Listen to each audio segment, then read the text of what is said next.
믿음으로 요셉은 임종시에 이스라엘 자손들의 떠날 것을 말하고 또 자기 해고를 위하여 명하였으며. 아멘. 할렐루야. 아멘. 오늘은 요셉의 믿음이라는 제목을 가지고 같이 말씀의 은혜를 나누게 됩니다. 우리가 요셉의 생애를 보게 되면 요셉의 생애는 마치 한 드라마를 보는 것 같다라고 하는 그런 생각이 듭니다. 요셉이라고 하는 사람은 어렸을 때부터, 태어날 때부터 아버지의 총애를 받고 태어난 사람입니다. 아버지께서 유난히 요셉을 그렇게 사랑해 주셨습니다. 다른 형들은 그냥 싸구려 옷 입혀도 요셉만큼은 아주 빚을 져서라도 아주 채색고 좋은 옷을 입히고요.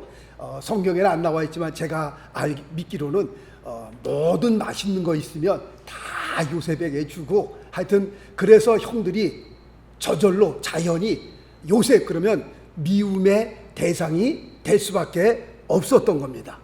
이렇게 지내다가 정말 형들에게 더 큰 미움을 받게 되는 사건이 하나 벌어지게 됩니다. 그거는 요셉이 하루는 꿈을 꿨는데요, 그 꿈을 꾸고 가만히 있으면 되는데 그 꿈 꾼 것을 형들을 다 불러놓고 아버지도 불러놓고 내가 꿈꾼 걸 한번 들어봐라. 뭔 꿈을 꿨냐 그랬더니 형들이 자기 앞에 와서 다 넙죽넙죽 절하는 꿈을 꿨다고, 그런 꿈을 꿨다고 다 얘기를 하니까 그 형들이 그 얘기를 듣고 마음이 좋았겠어요? 불편했겠어요?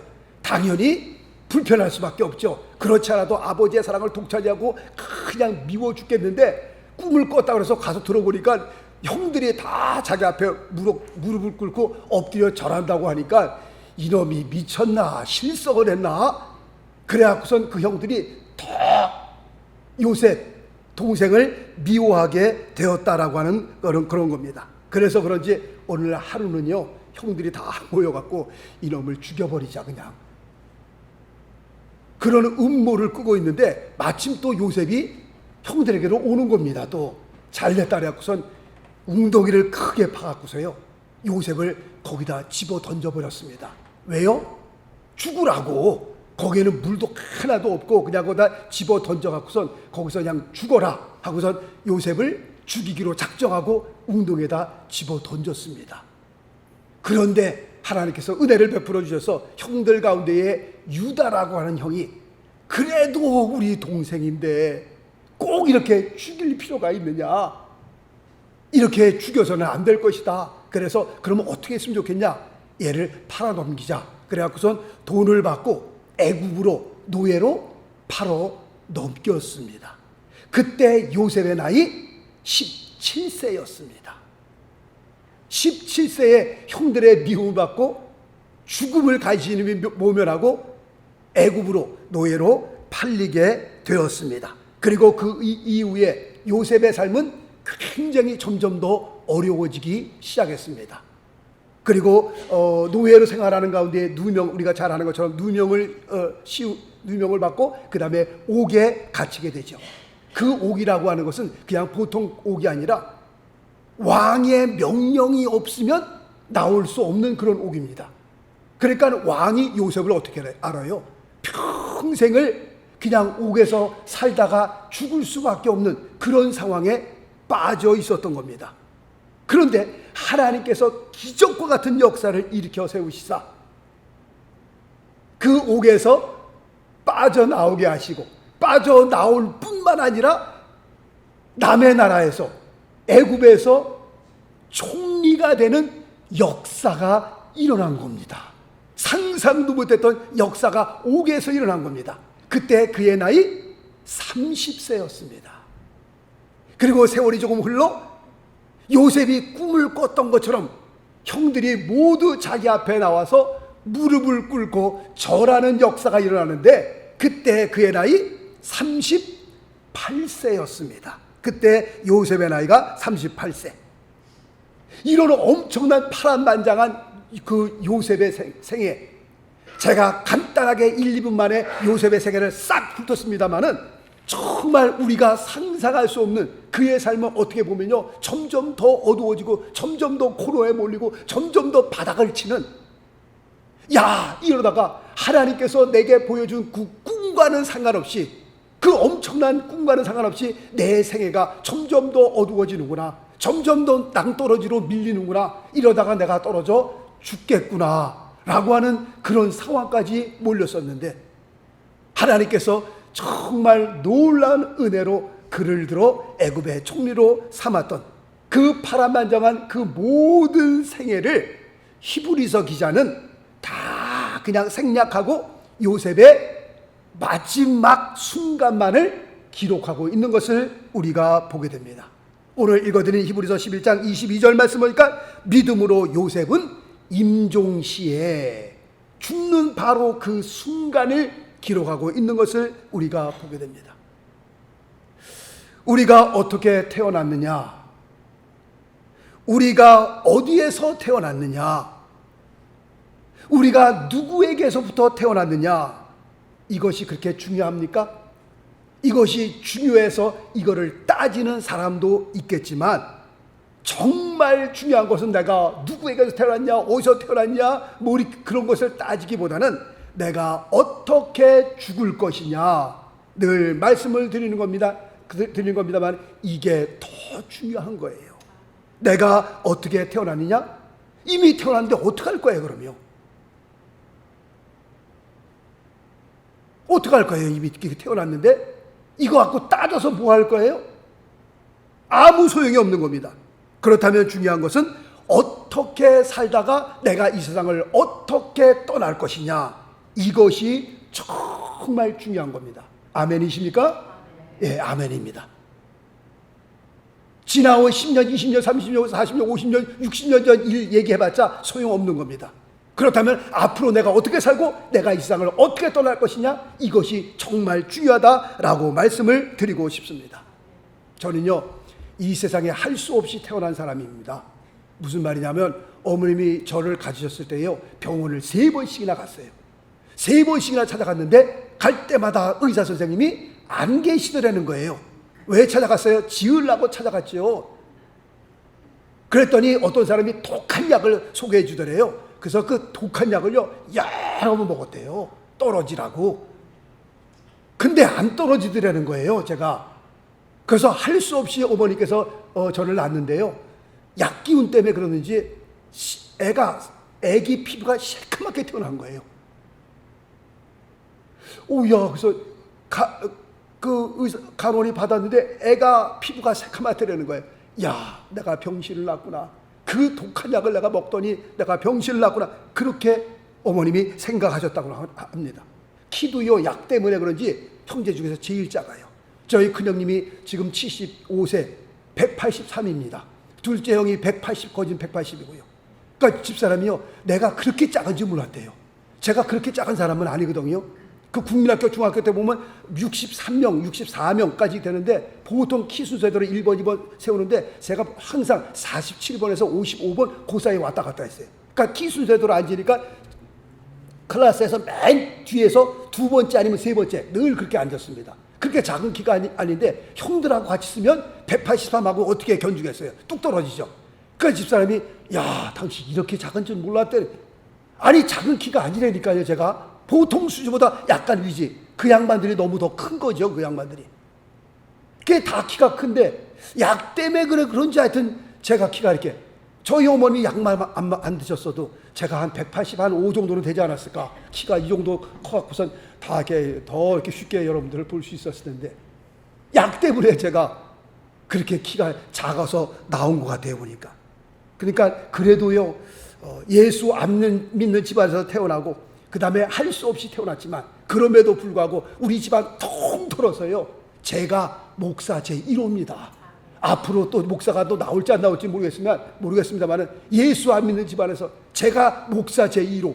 멋있지 않아요? 예? 약기운 때문에 죽을 뻔했던 사람이 태어나갖고선 예수 안 믿는 집안에서 그것도 태어나갖고요, 제가 신학 공부해갖고선 제가 목사가 되었으니, 저희 어머님이 그래요. 내가 너를 이 세상에서 안 태어나게 했더라면 어떨 뻔했냐. 막 그래서 저를 붙잡고 그래요. 서 목사 정말 미안해. 그런 말을 하더라고요. 미안하기는요. 제가 제 집안 통틀어 목사 제 1호래니까 제가요. 하여튼 할 수 없이 태어난 인생이지만 그럼에도 불구하고 하나님께서 은혜를 베풀어 주셔서 목사가 되었으니 얼마나 감사한 겁니까? 하여튼 어떻게 태어났느냐 이건 중요한 것이 아닙니다. 정말 중요한 것은 내가 이 세상을 어떻게 살다가 어떻게 떠날 것이냐 이것이 정말 중요한 겁니다. 오늘 히브리서 기자 말씀을 보니까 요셉이 이 세상을 떠날 때에 이렇게 떠났다라고 기록하고 있습니다. 어떻게 떠났어요? 믿음으로 요셉은 임종시에 하면서 말씀을 보니까 이스라엘 자손들의 떠날 것을 말하고 그렇게 기록하고 있습니다. 바로 죽기 직전에 요셉은 하나님의 부르심을 받기 이전에 이스라엘 자손들의 떠날 것을 말하고 그렇게 기록하고 있습니다. 사람이 죽기 전에 남기는 말을 우리는 유언이라고 얘기를 합니다. 그러므로 유언이라고 하는 것은 이 세상에서 그 본인의 마지막 말이기도 합니다. 이 세상에서의 마지막 말이기 때문에 다시 말씀드리면 유언은 남을 속이거나 거짓으로 말하지 않습니다. 사람이 바로 죽기 전에는 어떻게 해요? 진실을 얘기하잖아요. 그러므로 그 유언이라고 하는 것은요, 보통 아무도 몰랐던 진실을 끄집어내거나 자기 마음에 깊이 담아두었던 것, 남에게 말하지 않은 것들을 말할 때 유언의 말이 그런 말들을 담습니다. 요셉은 마지막 유언으로 이스라엘 백성이 애굽을 떠날 것에 대해서 언급하였습니다. 이것은 요셉의 가장 진실된 말이다 라고 말할 수 있고요, 거짓이 아니에요. 꾸며낸 것이 아니에요. 요셉의 삶에 있어서 가장 바로 죽기 전에 한 말, 그 말은 정말 진리입니다. 진실입니다. 참말입니다. 가장 하고 싶었던 말이었습니다. 요셉은 자기의 생애에서 거의 모든 세월을 어디서 보냈어요? 애굽에서 보냈습니다. 그리고 그의 생애의 후반부는요, 지극히 높은 자리에 올라 세상을 호령하면서 살았던 인물이었습니다. 자, 말씀 볼까요? 창세기 41장 40절 말씀해 보니까 너는 내 집을 치리하라. 누가 누구에게 얘기하는 겁니까? 애굽의 왕이 요셉에게 얘기하는 겁니다. 너는 내 집을 치리하라. 그 집이라는 것이 자기의 집이 아니라 나라를 가리켜 말씀하는 겁니다. 내 백성이 다 너의 명령에 복종하리니 나는 너보다 높음이 보좌뿐이니라. 이야, 얼마나 대단한 자리까지 올라간가요? 왕의 바로 다음 자리인데 그것도 왕이 다 너에게 위임한다는 겁니다. 너가 알아서 하라는 겁니다. 이 나라, 이 백성, 내가 너보다 높으면 그냥 보좌뿐, 이름뿐이라는 겁니다. 그러므로 요셉에게 모든 걸 다 준 거예요. 모든 권력을 너가 죽이든지 살리든지 하든 네가 다 알아서 하라는 겁니다. 그러니까 요셉의 그 후반부는요, 정말 높은 자리에서 세상을 호령하면서 떵떵거리며 살았던 사람이 요셉이었습니다. 애굽 왕이 요셉의 모든 나라의 치리권을 다 그에게 허락하였습니다. 그때 당시 애굽이 어떤 나라입니까? 마치 오늘날 미국과 같은 나라입니다. 애국 그러면요, 지금 그 몇천 년 전에 그 문화라고 하는 것은요, 우리가 상상도 못했던 겁니다. 전 세계를 호령했던 나라고요, 화려함과 부귀와 영화를 누렸던 나라가 그때 당시에 애굽이라는 나라였습니다. 이런 나라에서 이 정도 자리에 올랐으면, 그렇게 높은 자리에 올랐으면 죽을 때 뭘 유언할 수 있을까요? 그 정도 자리에 올라갔으면 어마어마한 재산을 모으지 않았겠어요? 왕 다음 자리인데 여러분 생각을 해보세요. 자기가 하고 싶은 거 다 할 수 있는 겁니다. 갖고 싶은 거 다 가질 수 있는 겁니다. 그럼 그런 자리에서 그렇게 살다가 마지막 숨을 거두는 그 순간에 예언할 때에, 유언할 때에 뭘 유언하겠어요? 자손들을 향하여 너희들 내가 이렇게 많은 재산을 모아놨는데 너희들 내 재산 좀 제발 좀 잘 관리 좀 해라. 이거 다 팔아먹지 말고 내가 모은 이 재산 좀 잘 관리 좀 하고, 그리고 이렇게 좋은 땅, 이런 좋은 땅에 너희가 이민 와서 살고 있으니 여기서 떠나지 말고 이 이민 땅에서, 이 애굽 땅에서 잘 성공하고 잘 살기를 바란다. 내 뒤를 이어서 정말 나라에 뭐 그냥 막 대단한 사람도 되고 중요한 위치에 올라가기도 하고 이렇게 살다가 죽기를 바란다. 뭐 그렇게 유언하지 않겠어요, 보통? 그런 자리에 있으면. 그런데 요셉은 마지막 숨을 거두는 그 순간에 그렇게 말하지 않았습니다. 이 좋은 나라에서 자손들이 떠날 것을 언급하지 않았고요, 정말 마지막 숨을 거두는 그 순간에 뭘 유언했어요? 이스라엘 백성이 애굽에서 떠날 것을 언급하였습니다. 왜 그런 겁니까 도대체? 왜 지금 이렇게 잘 살고 있는데 왜 이 땅을 떠나라고 요셉이 유언을 한 겁니까? 무슨 이유 때문에 그런 겁니까? 요셉은 하나님의 말씀을 알았고 그 말씀이 그대로 되리라는 것을 믿었기 때문에 그렇습니다. 말씀 보겠습니다. 창세기 15장 13절 말씀해 보니까요, 여호와께서 아브라함에게 이르시되 너는 정령이 알라. 너의 자손이 이방에서 객이 되어. 지금 이 말씀은 하나님과 아브라함과의 그 말씀인데, 지금 내 자손이 이방에서 객이 되어, 이 말씀은 요셉의 시대 때에 이루어진 말씀입니다. 그 다음 말씀 보니까 그들을 섬기겠고 그들은 400년 동안 내 자손을 괴롭게 하리니. 지금 이 말씀은 요셉이 죽은 후에 일어날 사건입니다. 요셉이 죽고 난 다음에 애굽의 왕이 들어서는데 요셉을 알지 못하는 왕이 들어서면서 이스라엘 백성이 점점 더 번성하니까 이스라엘 백성을 괴롭히기 시작하잖아요. 그런데 그들을 섬기겠고 그들은 400년 동안 너희의 자손을 괴롭게 하리니. 이것은 요셉이 죽은 다음에 일어날 사건입니다. 그 다음 말씀 보겠습니다. 창세기 15장 14절 말씀. 그를 섬기는 나라를 내가 징치할지며. 무슨 말씀입니까? 무슨 뜻입니까? 애굽에 10가지 재앙을 내릴 것을 말씀하고 있는 겁니다.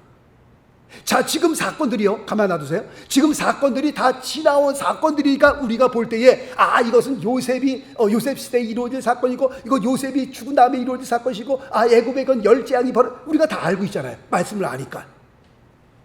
그런데 아브라함 시대 때에 지금 하나님과 대화하는 그 아브라함은 이 말씀이 뭔 말씀인지 알아요, 몰라요?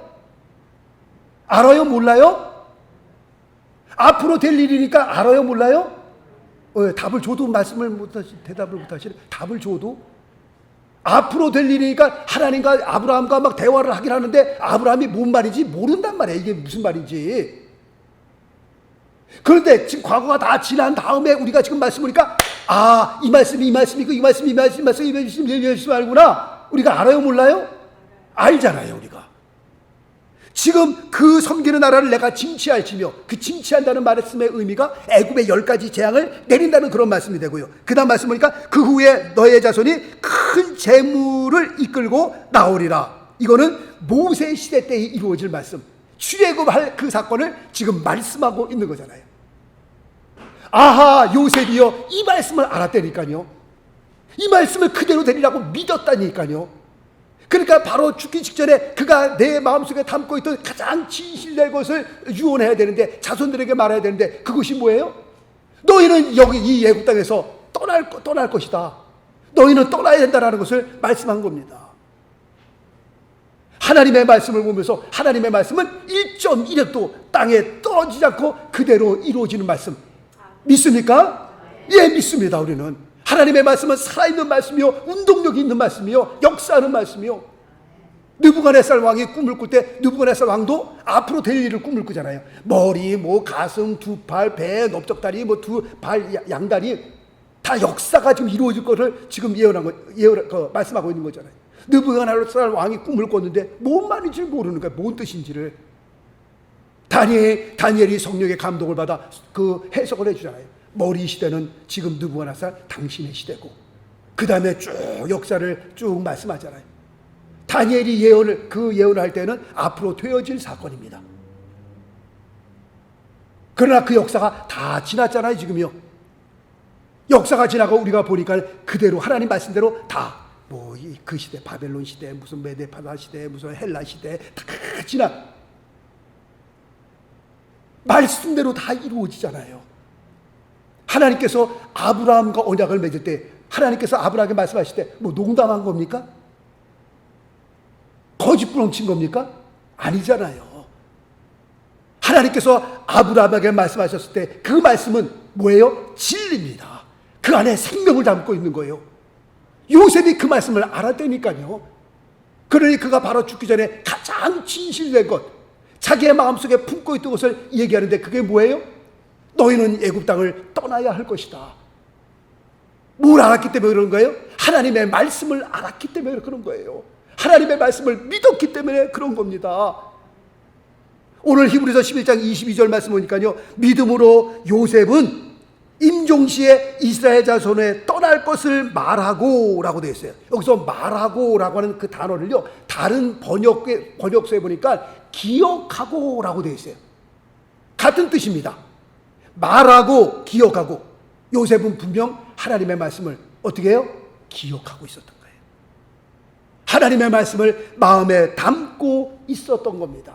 그리고 그 말씀대로 되어지리라는 것을 알았기 때문에 마지막 숨을 거두기 바로 직전에 이 땅에서 잘 살라, 이 화려한 땅에서 내 재산 잘 관리한 그런 것이 아니라 너희는 애굽 땅을 떠나야 할 것이다 라고 하는 하나님의 진리의 말씀을 그가 남기게 됩니다. 그리고 그 다음 계속해서 22절 말씀 보니까 또 자기 해고를 위하여 명하였으며 라고 기록되어 있습니다. 여기에 무슨 뜻을 담고 있는 겁니까?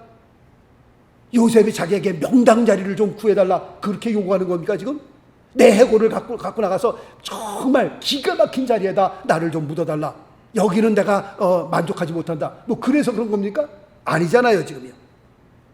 지금 이 말씀은 하나님의 말씀의 그 성취에 대한 열망이요, 이것은 후손들에게 하나님의 말씀이 그대로 이루어질 것에 대한 소망을 주기 위함이었습니다.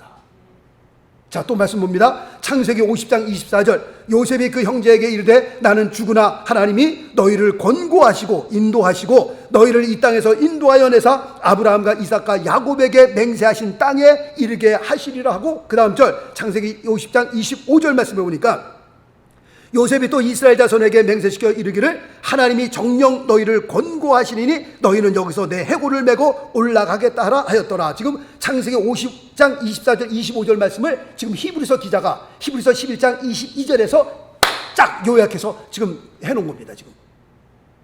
그리고 그 다음 말씀 보면 출애굽기 13장 19절 말씀을 보니까 세월이 많이 흘렀습니다. 모세가 요셉의 해고를 취하였으니 라고 되어 있습니다. 이는 왜냐하면 요셉이 이스라엘 자손으로 단단히 맹세케 하여 이르기를 하나님이 필연 너희를 권고하시리니 너희는 나의 해고를 여기서 가지고 나가라 하였음이니라. 애굽이 아무리 화려했어도, 요셉이 애굽에서 아무리 큰 성공을 거두었어도 요셉에게 있어서 더 중요한 것은 뭐가 더 중요한 거였습니까? 애굽을 떠나 하나님의 약속의 땅에 거하는 것이었습니다. 명당 자리를 원했던 것이 아니라 하나님께서 언약하신 그 약속의 땅, 그 땅에 자신이 묻히기를 원했던 겁니다. 애굽에서 그렇게 성공하고 그 화려했던 애굽, 여기서 묻히면 좋죠. 그러나 그게 아니라니까요. 하나님께서 약속하신 그 언약의 땅에 묻히기를 간절히 소원하였다라고 하는 겁니다. 그렇다면 우리의 인생에 있어서 무엇이 가장 중요하고 무엇이 가장 소중한 겁니까? 이 세상에서 우리가 열심히 일하여 오는 사업이라든가 맨하탄에 빌딩을 세우는 그것이 중요한 겁니까? 물론 이 세상에 살면서 중요하기도 하겠지만 뭐가 더 중요하냐? 뭐가 더 우선순위냐? 저울질해 볼 때 어떤 것이 더 중요한 것이냐? 우리가 알아야 된다는 겁니다. 요셉이 애굽에서 성공하고 그렇게 화려한 삶을 살았어도 그의 마음속에 뭐가 있는 거예요? 하나님의 약속의 땅에 대한 열망, 소망이 있는 겁니다. 단단히 맹세시켜라고 말씀하고 있잖아요. 내 해고를 빼어서 하나님의 약속의 땅에 묻혀달라는 겁니다. 하나님의 나라에 대한 소망을 여기서 말씀하고 있는 겁니다. 자, 말씀 보겠습니다. 누가복음 10장 20절 말씀 보니까 그러나 귀신들이 너희에게 항복하는 것으로 기뻐하지 말고. 무슨 뜻입니까? 내가 이 세상에서 성공한 것으로, 내가 이 세상에서 뭐 대단한 일을 이룬 것, 그것 때문에 기뻐하는 것, 뭐 기뻐하기도 하겠지만 그것 때문에 우리의 기쁨의 근원이 거기에 있는 것이 아니라는 겁니다. 내가 이 세상에서 출세하고 성공하고 화려한 삶을 살고 거기에 기쁨을 누리는 것이 아니라 주님께서 뭐라고 말씀하고 있어요? 그것으로 기뻐하지 말고 너희 이름이 하늘에 기록된 것으로 기뻐하라 하시니라.